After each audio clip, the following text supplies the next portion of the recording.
વિછિયા ખાતે કેબિનેટ મંત્રી કુંવરજીભાઈ બાવળીએ પરિવાર સાથે મતદાન કર્યું।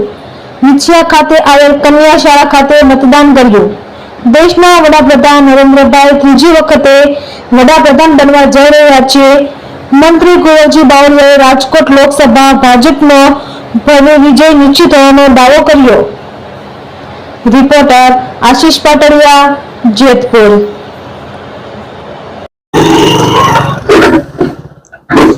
વિશ્વના સૌથી મોટા લોકશાહી ભારત દેશ કે જેની લોકસભાની 2024ની ચૂંટણી એના ગુજરાતના ત્રીજા તબક્કાનું મતદાન આજે શરૂ થઈ ચૂક્યું છે।